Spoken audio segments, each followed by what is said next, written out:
Good afternoon, everyone. Thank you so much for joining us tonight for this panel. My name is Estefania Plasencia. I'm the Youth Program Coordinator here with NAMI Miami-Dade. I'd like to introduce our panelists. We have our moderator, Dr. Patricia Ares-Romero, Chief Medical Officer at Jackson Behavioral Health Hospital. We have our three young adults, Houston Ochoa, Catherine Cabrera, and Laura Jimenez. So before we start the conversation, we're gonna show a short video that was actually submitted for last year's Real Minds Film Festival that unfortunately had to be postponed due to the pandemic. So I'm gonna share my screen and start the video.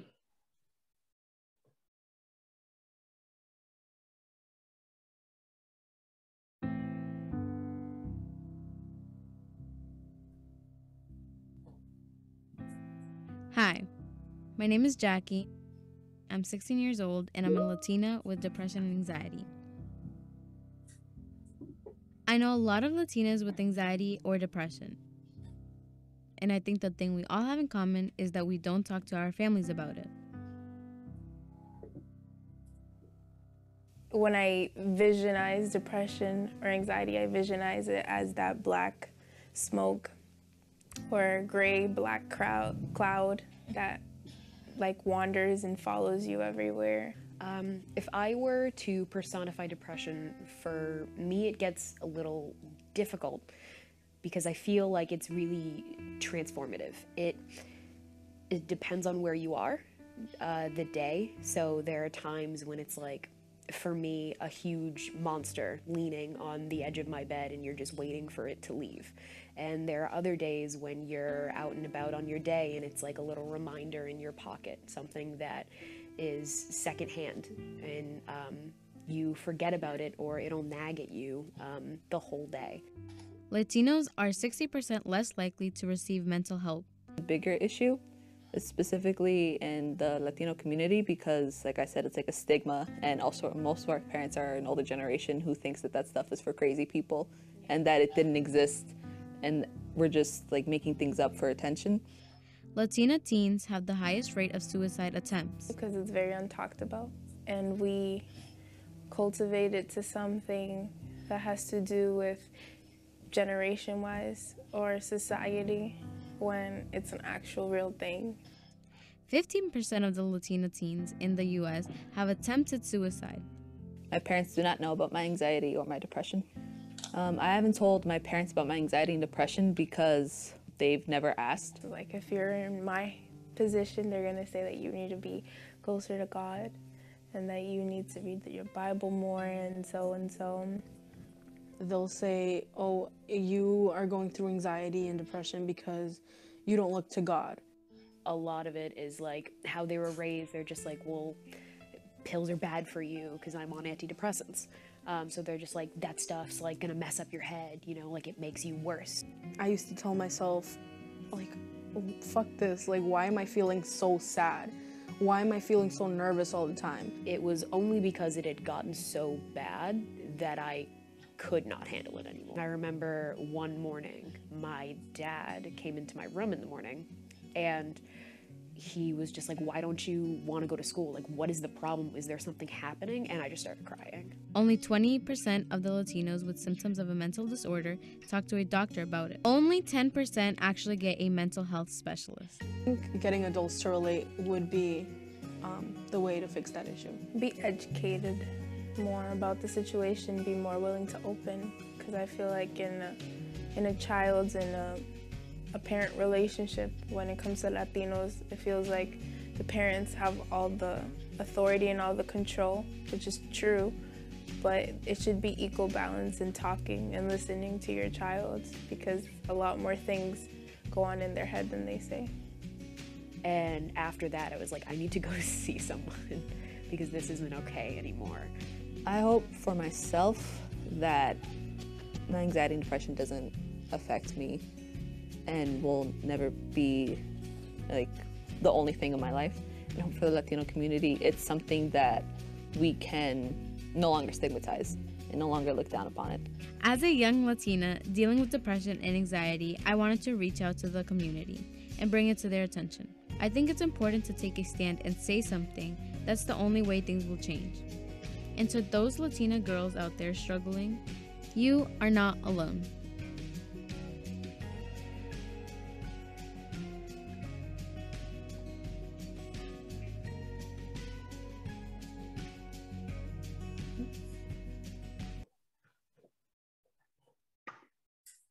Wow, powerful, huh? I love that part of you're not alone. You know, stigma is such a huge part of what NAMI really tries to work on putting behind us. The stigma of mental disorders or of anxiety or of anything. And the truth is, the more we talk about it and the more we bring it to the forefront, the more we normalize it, that this is something that can happen to anyone, and we can all be victims of anxiety or depression, and it's okay to come out and say it, right? So I love that message. But before we get started on what I hope to be a very robust conversation, I would like to take a moment and see if everybody can go ahead and introduce themselves and just say a little something about each and every one of you. So Catherine, if you want to get us started, that'd be great. Thank you. So hi everyone, my name is Catherine. I'm 22 years old. I just graduated from FIU about 2 weeks ago. I got my bachelor's in psychology, and I hope to pursue higher education, whether that be a master's or PhD, but my ultimate goal is to be a professor in psychology because I've had so many impactful professors in my life, and so I kind of want to return that favor. And among the lines of mental health advocacy, I've been working with NAMI for over 3 years now. It's about to be 4 in August, and so that's really exciting. And so NAMI has been that forefront for me to just talk about my mental health and meet people like Houston and Laura, which I've had the amazing experience of doing ATS presentations with. And as far as that, I also love to study abroad and just advocate to a lot of students to do the same. That's wonderful, Catherine. Thank you for sharing. Laura? Hello, hello. So I'm Laura Jimenez. I'm from Miami. I went to FIU as well. I majored in public relations, and I'm currently working in the marketing field in a non-for-profit. And I've been volunteering at NAMI for just a few months, actually since the beginning of the year, but it's been very rewarding. I could completely relate to that video because that was like a reflection of my story. You know, I come from a Hispanic family that, you know, you have to have more faith and believe in God. So being able to volunteer in NAMI has really helped me, you know, be more sure of my decision of seeking therapy and taking medication. And I'm just really passionate about the advocacy. So I'm very happy to be part of this panel. Welcome. Houston? Hello, everyone. So again, my name is Houston Ochoa. I am a master's of social work. I graduated last fall in the midst of the pandemic, and I also got my first job in the field in the midst of the pandemic. So I currently work under a hospital setting, but it's called Community Youth Services, and there's a program called New Day, which is a jail diversion program. So it's a mixture between counseling and clinical work as well. My passion definitely in the future lies in clinical work, both individual and group practice as well. And what led me to this field was actually quite a journey. So I started out actually in a completely different business. I worked in catalog and fashion photography for a number of years. I first got my bachelor's in film. And well, even though it was a wonderful business, I knew in the end that it wasn't for me. And yeah, I wasn't sure what direction I was heading, but what got me in that started in that direction was volunteer work. So I started volunteering at a bereavement center with adolescents. I started to volunteer as a guardian ad litem.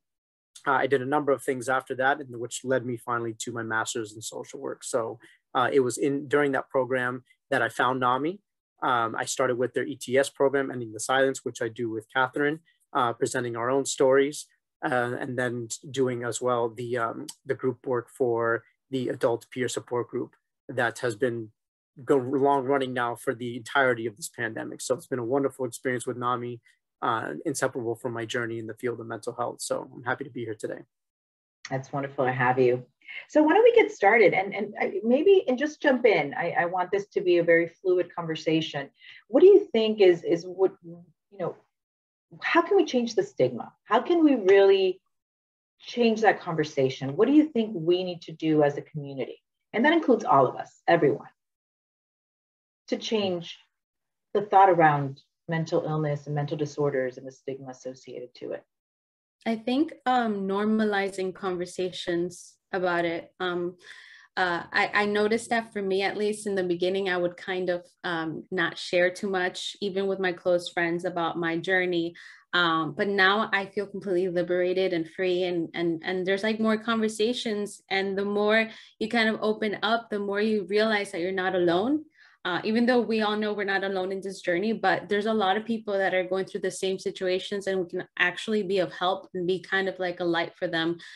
So I think normalizing the conversation is first, just because for some reason there's this big dark cloud when you speak about, you know, feeling sad. Like everyone's always showing it's like we're all wearing masks, even with our closest friends. So lately what I've been practicing is just really like, instead of just having like a very shallow conversation of how are you doing, just really talking to the people that I care about, my family, my best friends.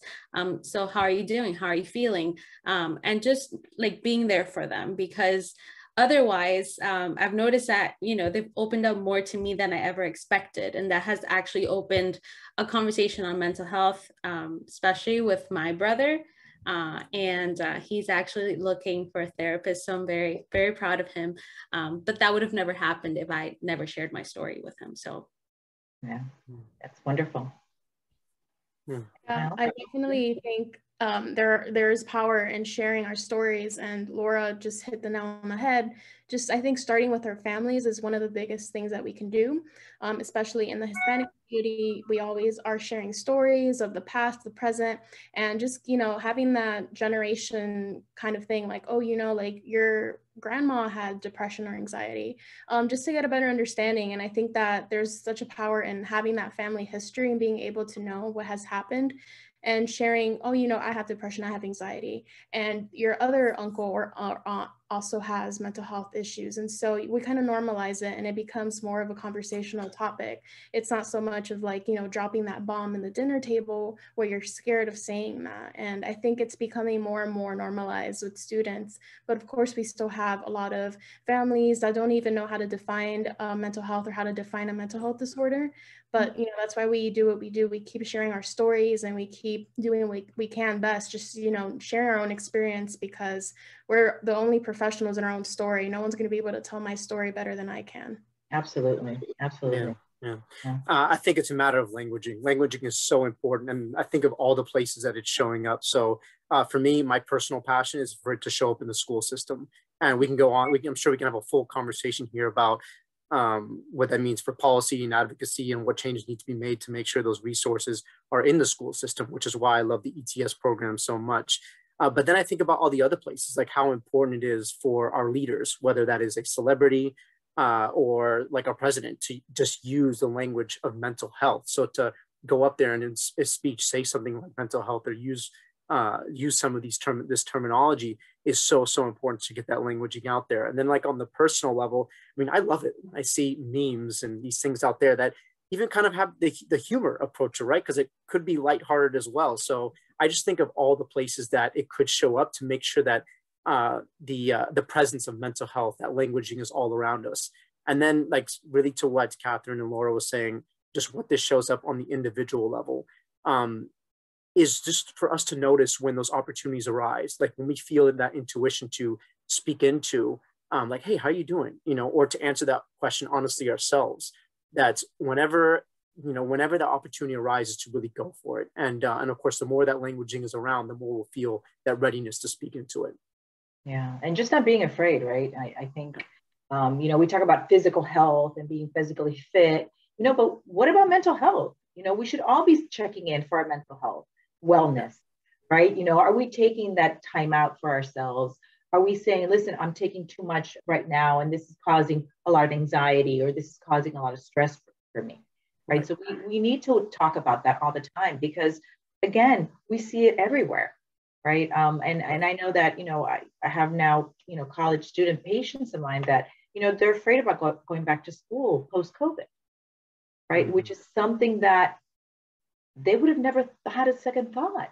But all of a sudden, they're thinking, wait a second, how do I reintegrate right into school again? How do I socialize? Do I fist bump? Do I kind of, hit people in the how do I do that? So I think this is, you're absolutely right, Houston. It's something that we need to be talking about everywhere, in every corner, and definitely our leaders, the school system. If you guys want to talk a little bit about that, I do think it's advocacy and really having that conversation. That's why, we believe so much in ETS and how important it is. And thank you so much for you guys doing it, because, really getting the message out there that talk to someone, speak out, it's okay.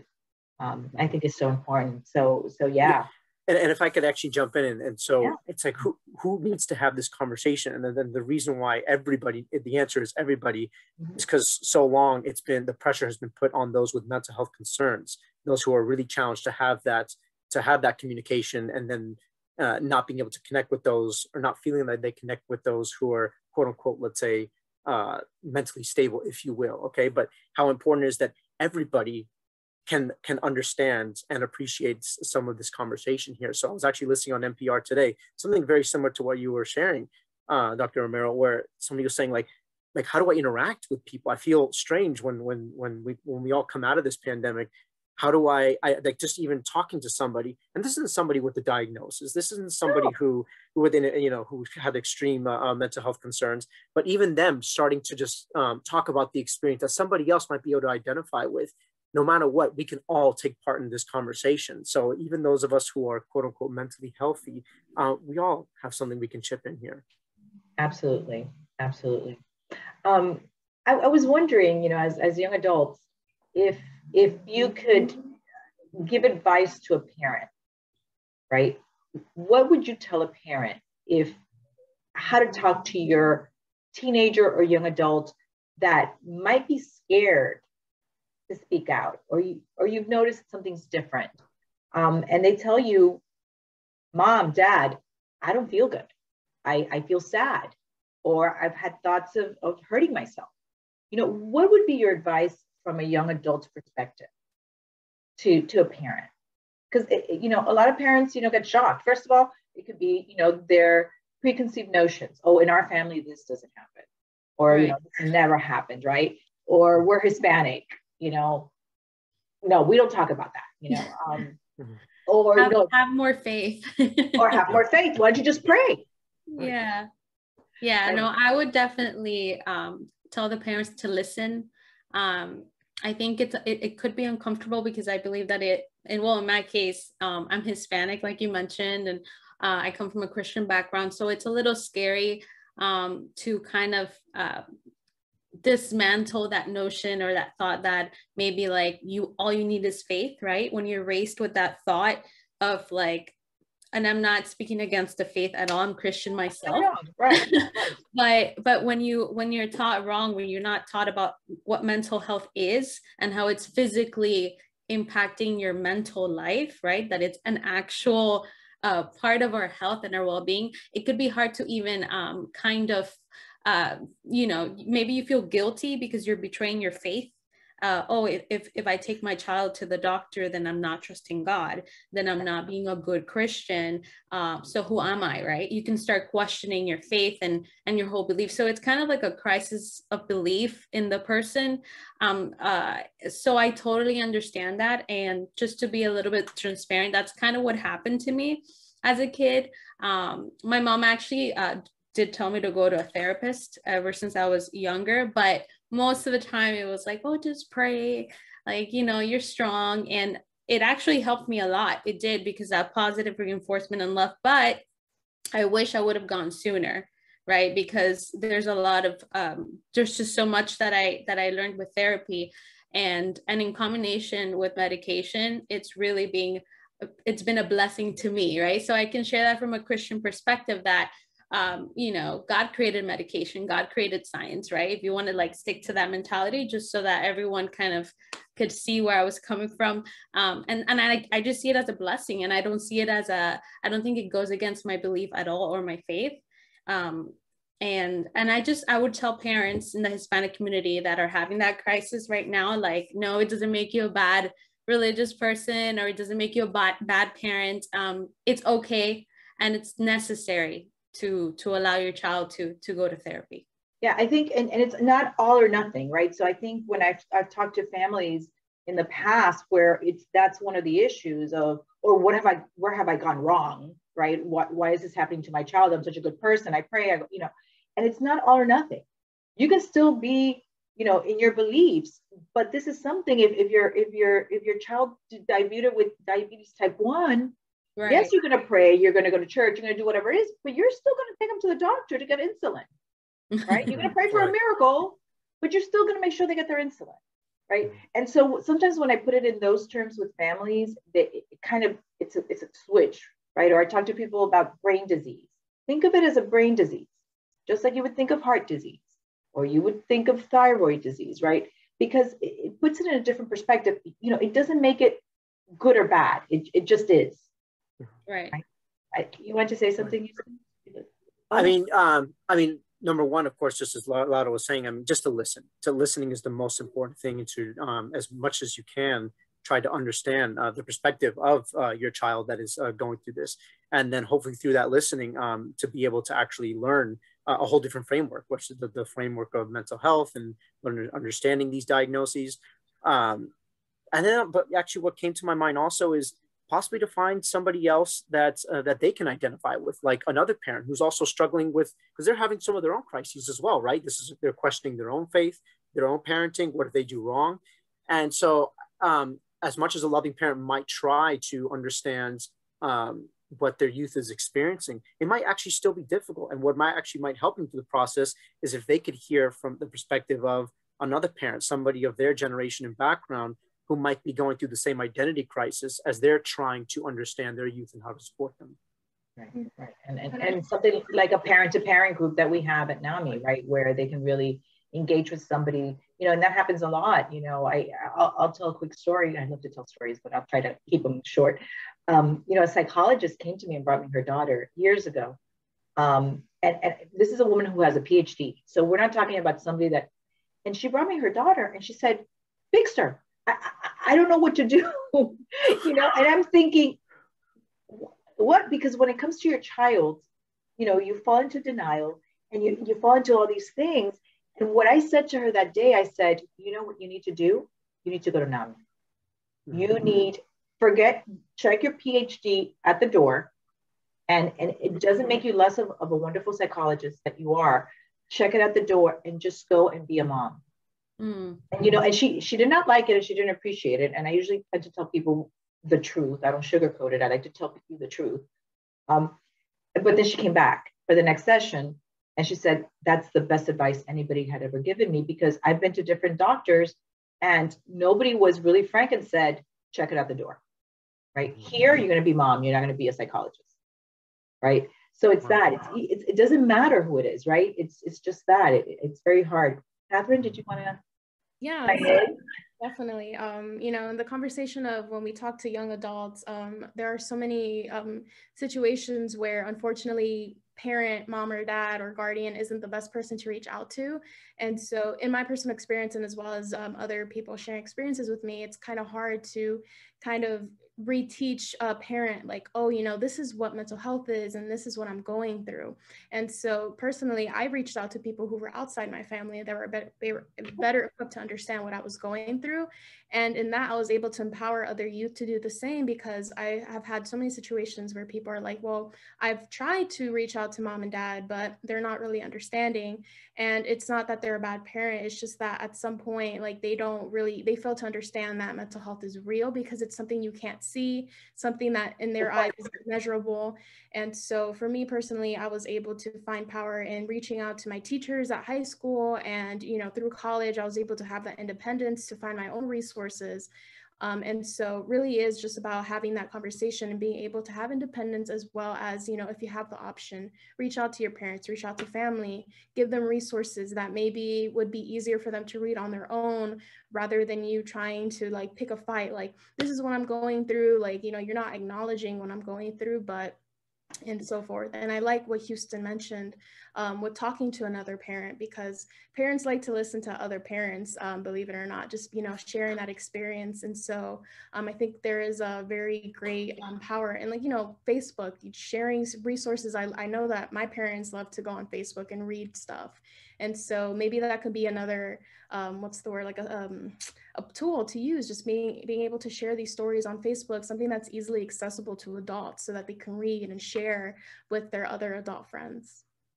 Yeah, definitely. And I mean, you know, it took a lot of courage for you to go speak to somebody else outside your family. I think that takes a lot of courage. So I applaud you. And you know, because, you know, sometimes you feel very alone, right? Because no matter what happens to you, it doesn't matter, you know, in my experience, it doesn't matter what's going on. You always think that you're the only person that's going through that, right?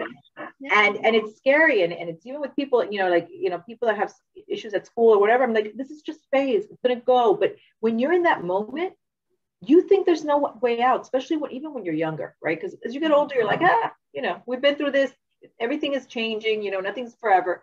And, you know, you build that resilience. But, you know, when you think you're the only one, and just that power of having that voice with somebody else, having somebody else saying, listen, I'm right there with you.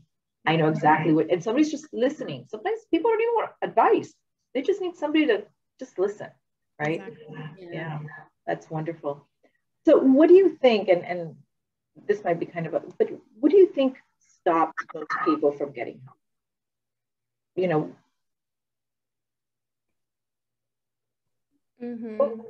yeah, what would you say would be like the number one? I know I'm putting you guys on the spot. Yeah, you mentioned a great one, which is having that mentality of like, oh, I'm the only one that goes through this.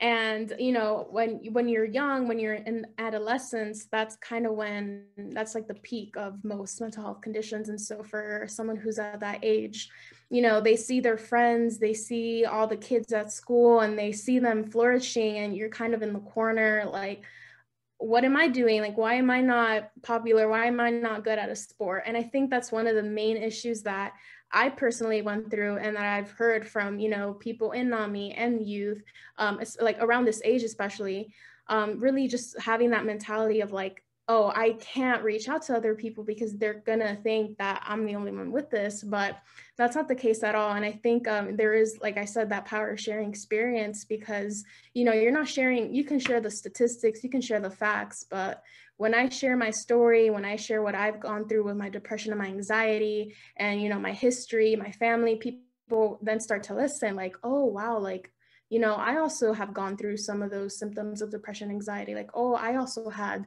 suicidal tendencies when I was younger. That kind of, you know, that really just gets the wheel rolling where people are going to start to want to talk more. And so personally, that's what I went through. Like, you know, that was the biggest barrier when I was, you know, 15, 16, going through my mental health condition. And I didn't speak out about it until I was 18 and I was in college, and I was able to see individuals confident in themselves, sharing their story. And so that's why I think high school is one of those really important places to kind of infiltrate. Like, you know, you have to have students in that grade sharing their story, and then they're going to want to have that butterfly effect where more students are going to feel comfortable sharing, because it's easy for me or Houston or Laura to share our story, but the most magical thing is when we motivate an individual in high school to share their story with their friends within their classroom, with their teachers, with their classmates, because that kind of gives them the power to say, hey, I'm with you, I'm sharing this because someone else gave me that empowerment to do so. Yeah, especially in high school, you're so self-conscious about everything, you know. You know, I have friends that say, my God, if I would have realized how thin I was in high school, and thinking that I was not thin, you know, silly things like that, right? Because we're also self-conscious, you know, and they must be thinking or talking about me, or they must think I'm a nerd. So yeah, I mean, that's just regular stuff, not adding the layer of maybe, you know, struggling with anxiety or you know, fear of standing up and making a speech, right? When you have to stand up in class. I remember when I started, you know, when I came from Spain, so I didn't speak English. And I remember when they would call, you know, you're in like third or fourth grade and they call your name and you have to read out loud. Oh my God, that was, to me, was like panic. I would like palpitations. Please don't call my name. I would not make eye contact, because just the fear of having to make a mistake pronouncing a word or saying a word was horrible for me, right? So, you know, and who do you tell that, right? You don't come home and tell your parents, oh, I'm not going back to school because I refuse to read out loud. Right? I agree, and I think everything that Catherine said is on point. And I would like to add, just from my personal experience, it was 100% fear and shame. I felt like I was gonna disappoint my mom, because to me, my mom is like my hero. Like, she's like, growing up, she was like super like Wonder Woman, like invincible, strong. And I would always compare myself with my mom. Like, I'm not like her. Like, I wish I was like you. And I would tell her, I wish I was more like you, because she would face a lot of obstacles. And honestly, I barely saw my mom cry, which is something else that that I'm addressing in therapy. But you know, she never showed her weak side. It was just strong. We can do anything. Stay positive. So it's kind of like she always spoke to me and taught me to be optimistic, which I'm forever grateful for. But I think sometimes when parents hide or conceal the emotions, then like at least for me, it was like hard to keep up. Like, I couldn't, like, I looked up to her, and I wanted to be as strong as her, without realizing that I was strong on my own. I was just different, right? And that actually lasted until my early 20s. So it's not like, sometimes, you know, people think that because you're an adult already, like, oh, it's fine, it's normal, we're just Hispanic families, mommy is everything, right? But sometimes there's an enmeshment, right? Or like fear of disappointing your family members, or also the guilt and shame of, am I not trusting God enough? So I had a whole crisis of belief myself. And am I even Christian? Am I, you know, like all these questions, because you're taught certain things as like facts, like this is the way it is. If you don't do it like this, then XYZ, right? So I just had that fear of losing myself, and also that fear of appearing like weak, right? Because I think also our ego gets in the way sometimes. I was always that friend that gave advice. I still do. It gives advice to everyone. And I think it's funny, because no one would have imagined that I went through this. In fact, when I opened up to my friends, they're like, seriously, like, you're going through, you know, I'm like, yes. And so that made me question, how many of us go through this in silence? Like, how many of us are really good at hiding it, and we're suffering in silence? So I think for me, those are the big things that prevented me from getting help before, just the fear and the shame, which now I don't have any of that. So you can tell with your glow that you don't have any of that. I mean, goodness, I don't know how to even, it's difficult to follow up after those. I mean, shame and suffering in silence. What Catherine and Laura was saying are just, I think, probably two of the biggest deterrents from seeking help. And one thing I want to say to suffering in silence, and when I was thinking about as you were speaking, Catherine, it was this great quote. I'm sure I'm going to mess it up, that I read in a magazine, but it was something to the effect of, if we were to all sit around together and share our deepest secrets, we would probably all laugh at the sheer lack of originality. Okay.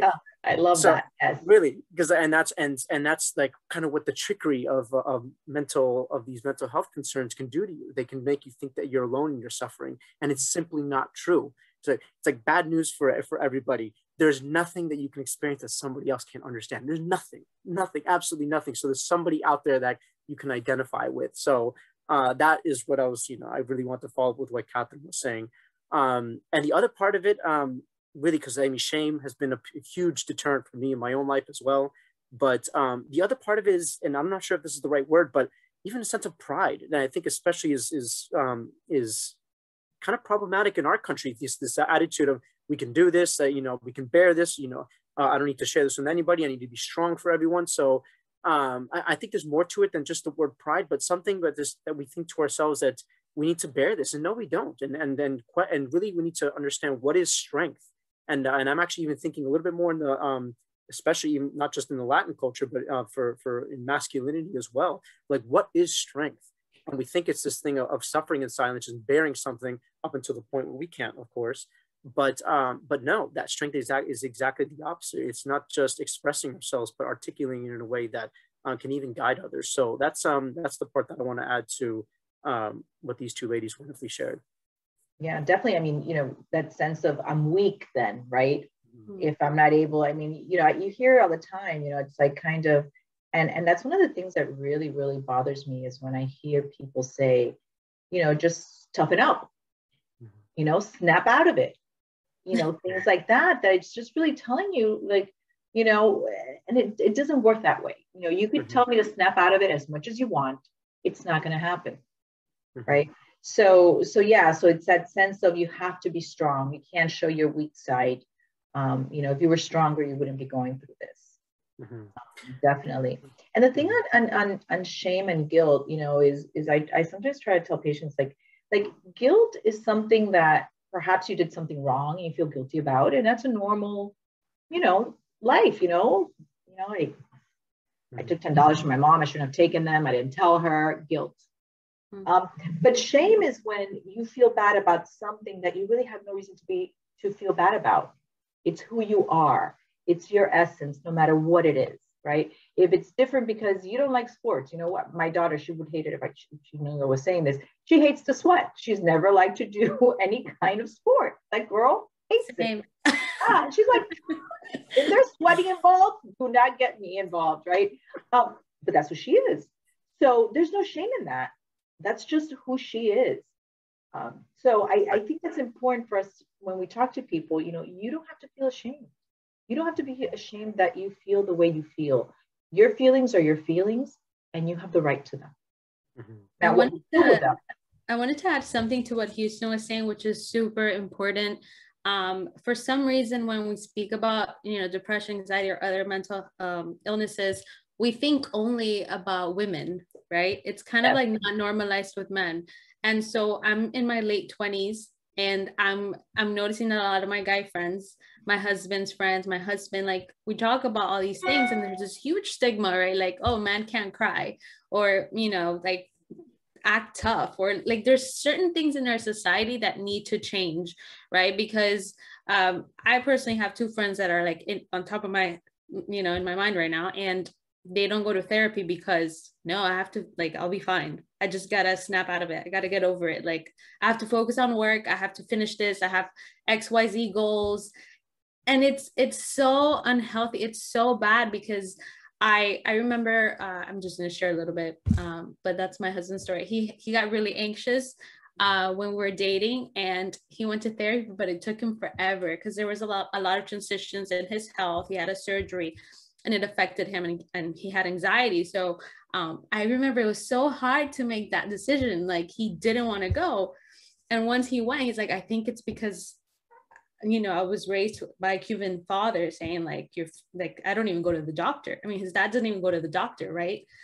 So it's that stigma within the stigma, if that makes sense. Yeah. And it's heartbreaking. It really is. It's not like, it's not a male issue or a female issue. It's like, we all have mental health. So I just wanted to add that.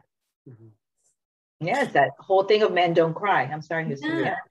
Yeah, I mean, one thing to go back to, I like to really just to hover around the conversation around either shame or guilt, but I've always heard that shame is a secondary emotion.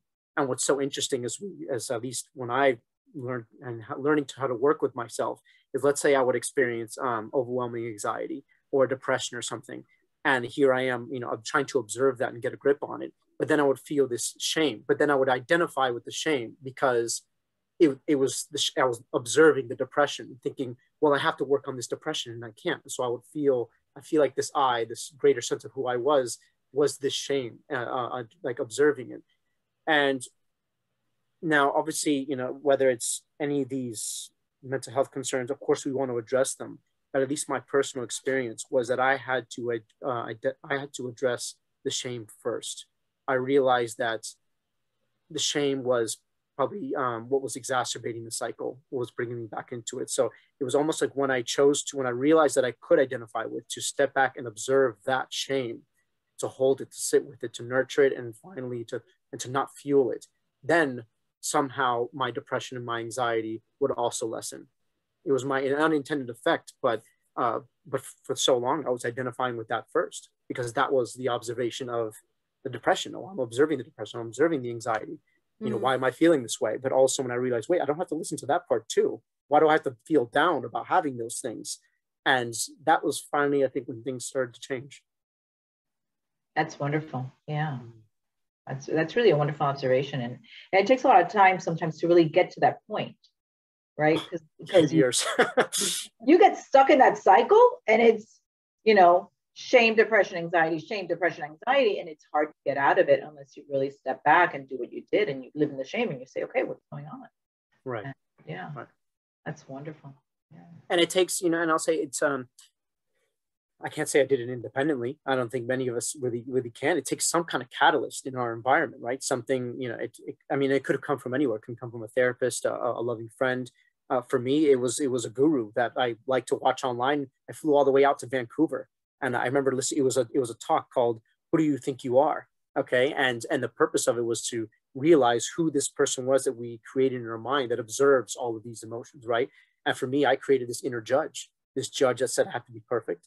I have to do this, I have to do that. And if I wasn't, if I experienced something like depression, then I experienced that shame. And it was that judge that I had to identify first. See, we're not that different. You're right. We all judge ourselves, right? We do. Yes. Go ahead, Laura. Why is it that we struggle with perfectionism? And it's like we're the worst critic. We're like our own worst critic. So when I decided to go to therapy, my anxiety had gotten really out of hand. Like I would get really nervous in front of my friends. Like I would just get like panic attacks, and I was like, I have to go, because I was so self-conscious. Like I thought everything I did was, if I stand up this way, like I was just 100% embarrassed and a perfectionist, and it was not letting me function. And if that hadn't happened, if I hadn't gotten to that point, I probably would have still been like stubborn and, oh no, I can totally control it. But I think that needed to happen to be humble too. I thought I could fix myself, or no, I'm positive enough, I'm smart enough, like I don't need anybody. But if somebody came up to me and said, I need to go to, oh yeah, you should totally go to therapy. So it's like, I don't know why we're so hard on ourselves. And it's funny because I think a lot of us can relate to that. Like when I have conversations with my friends about certain things, especially in the US, like my friends in America, we all struggle with perfectionism. Yeah. Well, you know, could we try to go a step deeper here? So like, really, like, why is this? Like, I mean, and everybody here has asked themselves this question, I'm sure, at some point. I like to think like, this is where I put my social work hat on, okay? So when I think of something like shame, I say, where does that come from? I think, well, I mean, I lost my parents when I was young, okay? So from my own PTSD, there's a strong fear of shame or perfection. Like I have to be this certain type of person. I have to be a perfectionist so I can maintain my relationships, maintain people in my life, okay? Anybody with a psychological hat on, this is attachment theory 101, okay? So there's that component. But then and for a while I was kind of relying on that, saying it's just from that, okay? But then also it's like, well, wait a minute. Then there's societal pressures. I mean, this is a culture of individualism. We say we can't show any pain, any fear, nothing like that. And so there's that part. Anything except that is weakness. So we've adopted that from our culture, okay, from so many different angles, our academic system, you name it. So I think like really, if we just walk through every single one of these steps from our upbringing to our culture, whatever it is, we could see where we've adopted a lot of it. And a lot of that is just simply not our fault. Or really none of it is in the end, but it was kind of given to us. It wasn't really our choice. We have to deal with it, but it wasn't our choice. Yeah, I agree. Yeah, it's really shifting that paradigm, right, of the way we look at things, because we've been, you know, whatever we want to call it, programmed, taught, you know, inducted, whatever, you know, term we want to use, in believing these things. You know, I'm a guilty today. I need to be perfect all the time. Yeah. You know, but where does that stop, right? So, you know, we want to achieve, we want to do well. You know, you're going for your license. Catherine wants to be a professor. Laura has her career going. You know, I mean, there's a certain level of anxiety that we need in our lives to get us moving, right? Because there is that anxiety, right? That normal anxiety where if we didn't have a certain level of anxiety, we wouldn't get where we were. You know, we wouldn't study for that exam. Right. Because I'm anxious. If I don't study, then I can't take this, and that's okay. But, you know, when the anxiety doesn't let you function because it paralyzes you, then there's a problem. And I think that's a big difference that sometimes we need to talk about. And what I noticed with me, because that's just like perfect for what used to happen, still does happen, is that I have like a billion tabs open, right? And if something catches my interest, like I'm like, oh, that's cool. I want to like know and understand everything about that topic. And so then that's easy to like, kind of like, if you don't focus on something, you're never going to finish it, right? So at some point I wanted to study X, Y, Z, like everything. I wanted to be an expert in everything. That like trying to stay focused on one thing was hard for me, even my career, because everything was interesting to me.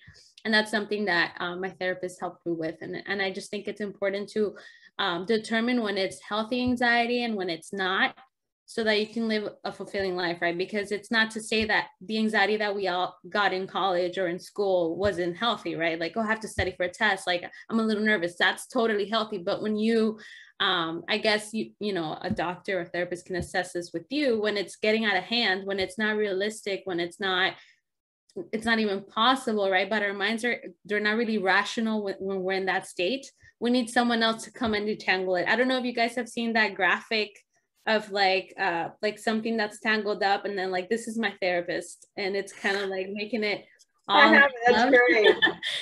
That's exactly how it is, because you're so inside of your own head that you don't see that what you're thinking doesn't really make sense until someone else mentioned, and you're like, oh right, I don't even like that much. Like, why? Or even when you say it, just saying it, the person doesn't have to bring it to your attention. You're just saying, you're like going, huh?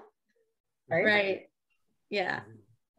I wanted to add something to what Laura said, and I think it's, so important having the conversation with the professional, because sometimes you'll hear people say like, oh, my anxiety is worse than yours. You're fine. You don't need to get any help. And that's no one's decision to make for you.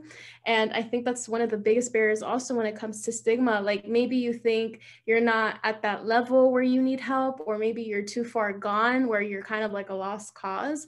And so when you're on either side of the spectrum, you have all these people kind of dictating that conversation for you, like, oh, and they're also like, people sometimes get pressured to get help, and that decision needs to come from your own self. Like, you need to decide, yeah, I need help because of my own reasons, not because my friends or my family or some random person on the internet told me to do so. Because I think that's one of the biggest barriers now, where you have all this information on social media where people are trying to like self-diagnose, and you cannot do that without a professional's help. You can't do that with my own experience, like, oh yeah, like those symptoms are depression, you have depression. Like, I can't do that. I'm not licensed to do that.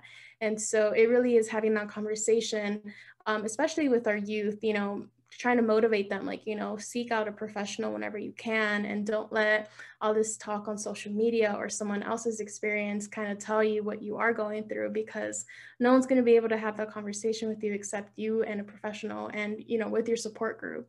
And so I love that Laura brought that up, because it kind of, like had me reflect on everything that I've gone through and seen other people go through.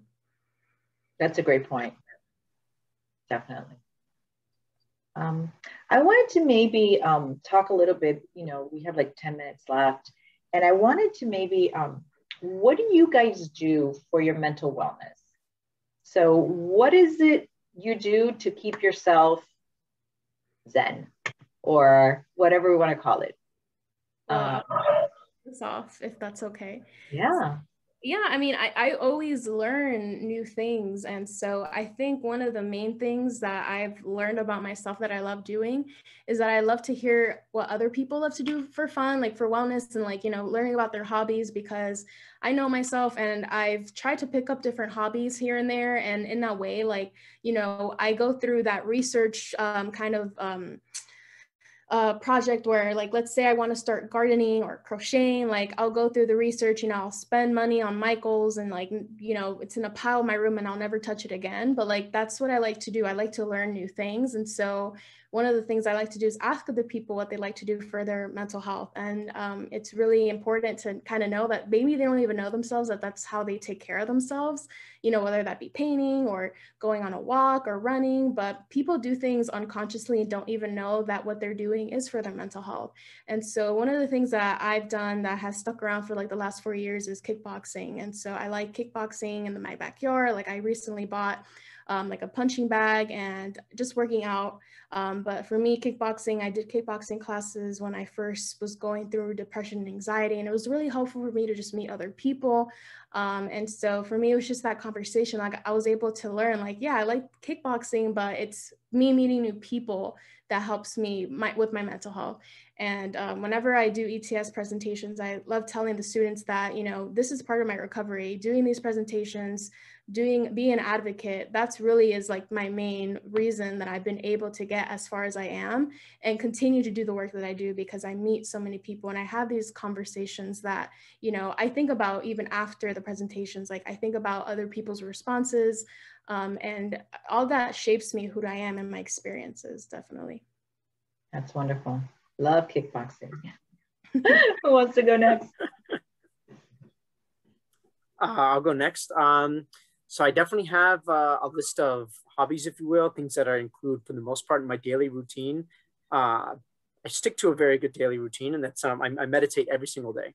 If I don't, I miss it. Like maybe I'll go like a weekend without it or something, but it's the type of thing that if I give it up, like I crave it. I feel my mind saying like, I need to go back to that. So I really enjoy it. It definitely calms my mind and deepens my spiritual practice. Otherwise, I make sure to always include some exercise. I like to keep my mind busy I'm doing more cooking nowadays. And then a lot of time with family, that's for sure.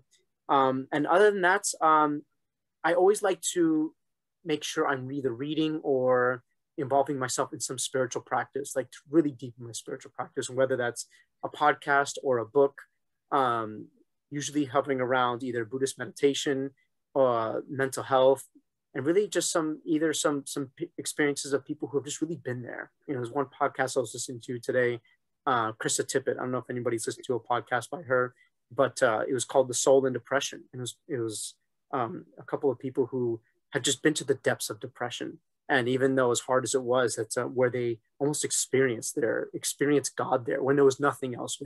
They almost lost themselves.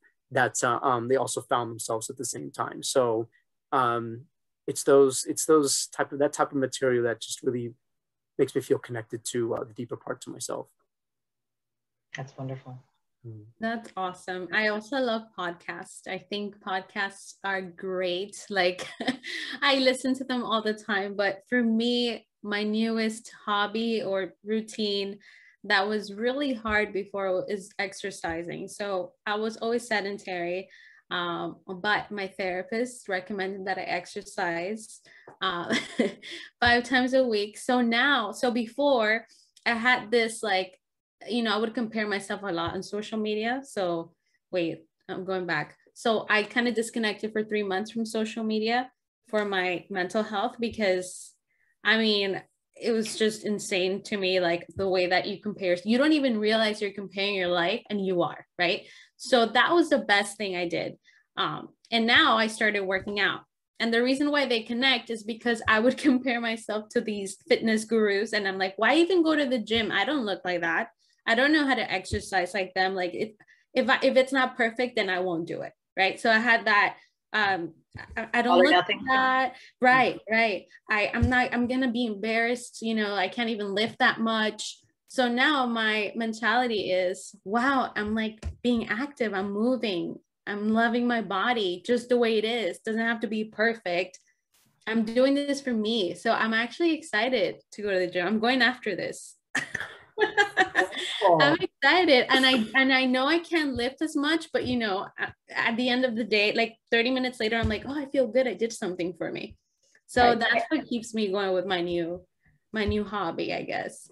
That's wonderful. And you have to start somewhere. You know, you can't expect to go to the gym and lift, 100 pounds. You know, you have to start with 5 pounders, and it's okay because it's gradual, right? Right.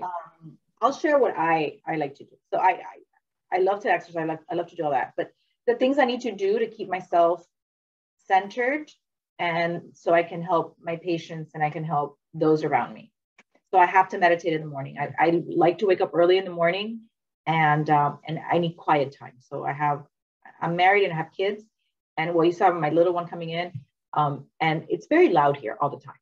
So I need my quiet time. If I don't have my quiet time, I can't function. So if one day I'm like running late and I didn't have my meditation, even if it's just 5 minutes, my day just doesn't go as well. Right.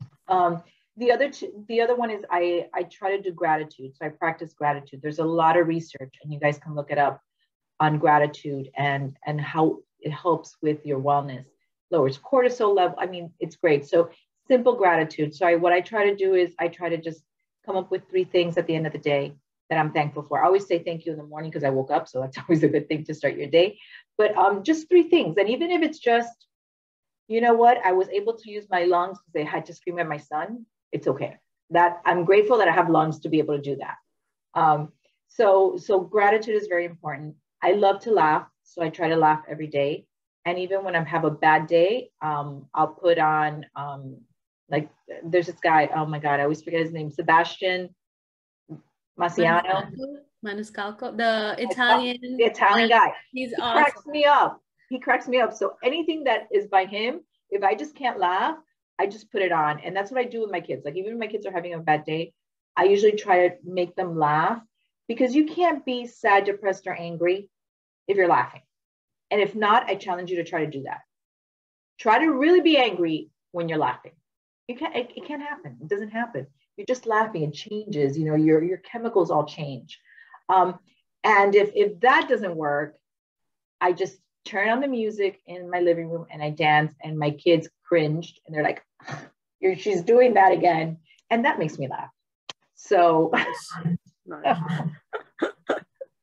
But it really is all those unique things that we take care of ourselves. And it's just like, wow, like, that's what I love doing. Like, I love hearing what you all do to take care of yourselves, because it's like, you know, as different as we are, like, we're so unique in that way where you're going to love dancing in your living room. And so maybe next time I'm feeling bad, I'm going to try that out, and I'm going to be thinking about you, like, wow, this is like, I feel so empowered to just keep doing this, like, keep dancing and tell other people to dance when no one's looking, all that. It's just like the magic of like sharing your experience and sharing what you do for fun.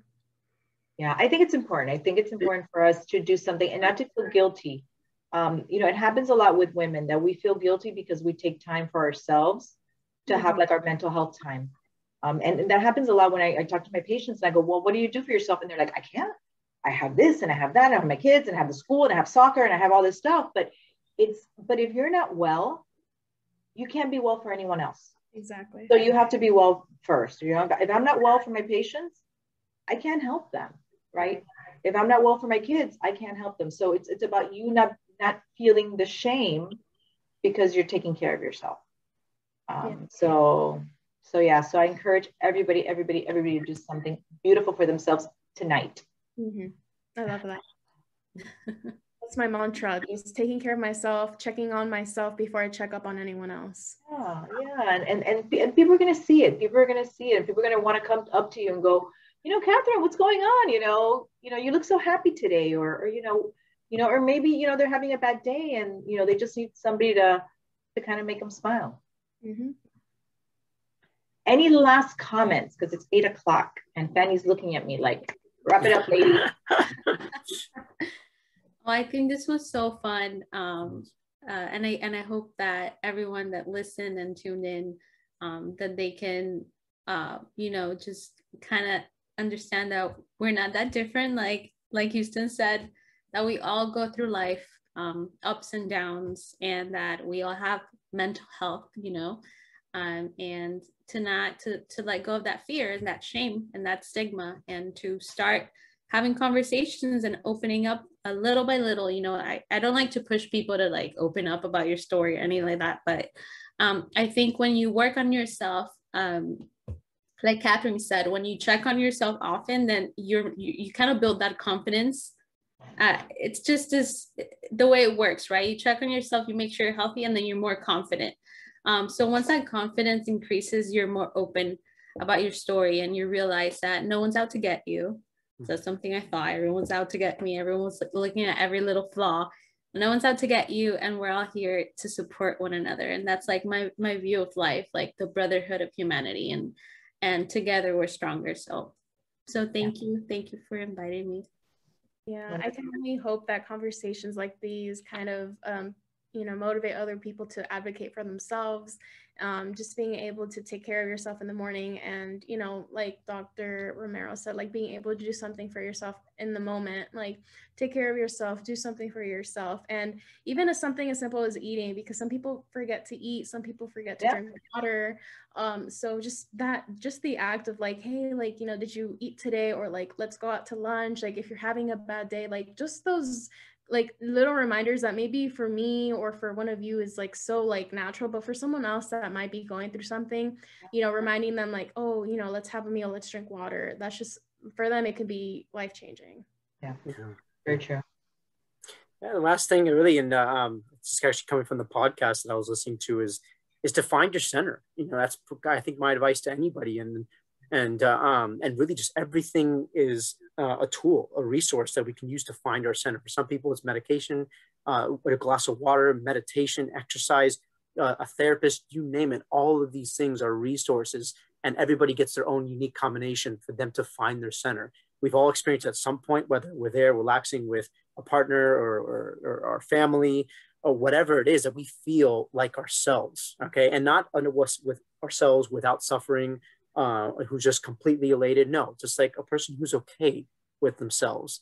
Happiness and sadness, just dealing with it all together, but their center. So please, that's really what I'm always looking for, and I hope everybody else does as well. Thank you guys. Amazing talk. I'm so humbled to have been here with you guys and have this hour in conversation. I loved it. So thank you. I'm grateful for you guys. And just remember, you guys are not alone. And with that, Fanny, take it away. Thank you so much. This was a wonderful conversation. Really, thank you so much. And thank you for everyone who joined us tonight. I just want to remind you that tomorrow we're going to have another event. We have the flyer on our website. I think it's also at 7 p.m. And also remember that Miami's first mental health walk is this Saturday, May 22nd. So I'd like to invite you, if you haven't done so, to either create a team or join a team. We invite you to either walk, do yoga, or any activity you enjoy, and share it on social media. And if you do, please tag us so that we can see what you guys are doing. Mm-hmm. And so that's everything. And unless Kathy tells me there's something else that I need to mention. Okay. I think we're fine. Thank you so much. Thank you. Thank you so much. Good night, everyone. Absolutely. Bye-bye. Good night. Good night.